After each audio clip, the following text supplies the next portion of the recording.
As you come up to 10, that is their god. That is 10. That is the hermaphrodite. But if you stop at 9 and you skip to 11, skipping god, then you are a Luciferian. Because 11 is the number of the magician. It's the one step above. Once you have accomplished the tree of life, you are now the magician. You are one above 10. But they're doing it by skipping god. That's the symbolism of 9/11.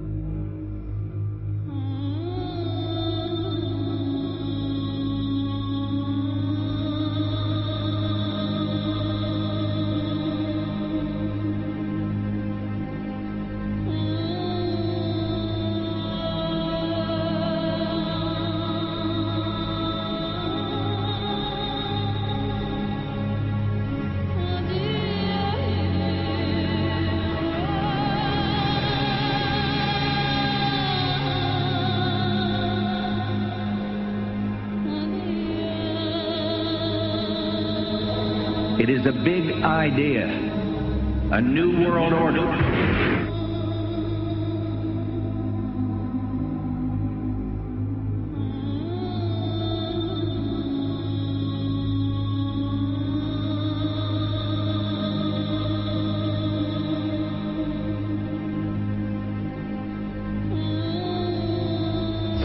were on assignment. We were supposed to kill 2 birds with 1 stone. In Fight Club, Project Mayhem destroys a giant bronze spherical sculpture. This seems an obvious reference to the sphere at the World Trade Center complex.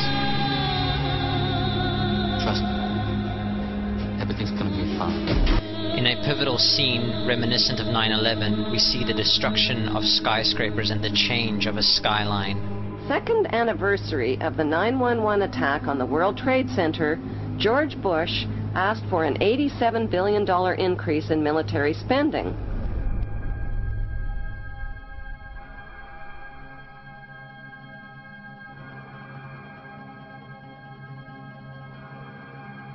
In 1904, Crowley would receive the Book of the Law soon after meditating in the King's Chamber of the Great Pyramid. He claimed he had been contacted by a being called Aiwass. Crowley would also use this symbol in his work. Some of its meanings are said to include a reference to the number 77 in Hebrew and a connection to the god Pan. Crowley made this drawing of a non-human intelligence he saw during a ritual. Synchronous 23 has made the connection between Aiwass and the Wizard of Oz, and has further pointed out the similarities between Crowley's grey alien-like drawing and the depiction of the projection of the Wizard of Oz in the film version. The much overlooked theory has been put forward on the internet that when we are looking at George W. Bush, we are actually seeing Aleister Crowley's grandson. I have suggested that this video footage of George W. Bush reading The Pet Goat, coinciding with the start of the 9/11 mega ritual, is in fact a dedication of the 9/11 mega ritual to the great god Pan by Aleister Crowley's grandson.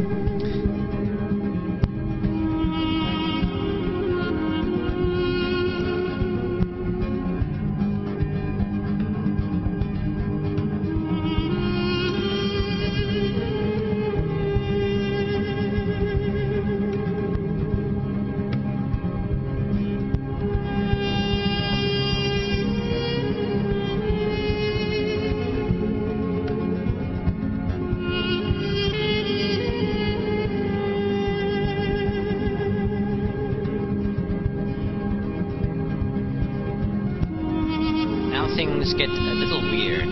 This is the 1978 version of The Wizard of Oz, The Wiz. Again we see the Emerald City connected to New York. On arriving at the end of the Yellow Brick Road, Dorothy and her companions go through the circular portal. Through the door we see 3 pyramids. Behind the pyramid shape, in between the pyramid pillars of the World Trade Center, we see the sphere, the representation of the Kaaba.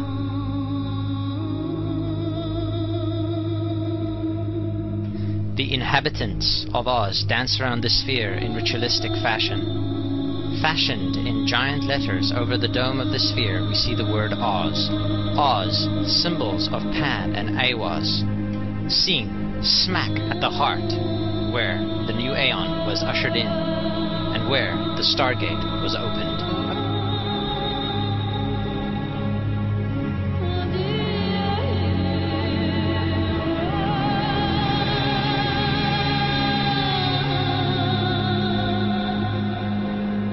Between the Twin Towers is called the Spherical Caryatid. It was made by artist Fritz Koenig and was nicknamed the Sphere. We see that Koenig made this thing in Bavaria, the same place where the Illuminati was founded. The most interesting fact about the placement of the Sphere at the World Trade Center Plaza has to be that architect and designer of the World Trade Center, Minoru Yamasaki, intended the plaza itself to be a representation of the Grand Mosque of Mecca, the Sphere in particular taking the place of the Kaaba.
So, my friends, it's time you start placing your faith and your dedication to the one and only God, the everlasting creator of everything on earth and in the universe. He is greater than anything our minds can comprehend. Do you know how many times Muslims are required to circle the Kaaba and visit it? 7 times, each counterclockwise. Would you like to know why?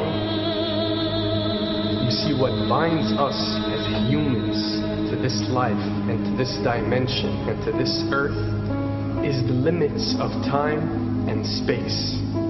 We are bound to this dimension and this reality through time and space. Hence, if one wants to leave this dimension or leave this reality, he needs to break away from time and space. So when you visit the Kaaba and you rotate counterclockwise, what is this practice actually doing? It is literally helping you elevate your soul and elevating yourself to break away from time and space so you can touch something so unique and so beautiful and so powerful that it changes your life forever. And if you don't believe me, ask anyone who has visited the Kaaba how he or she felt or how their lives have changed ever since.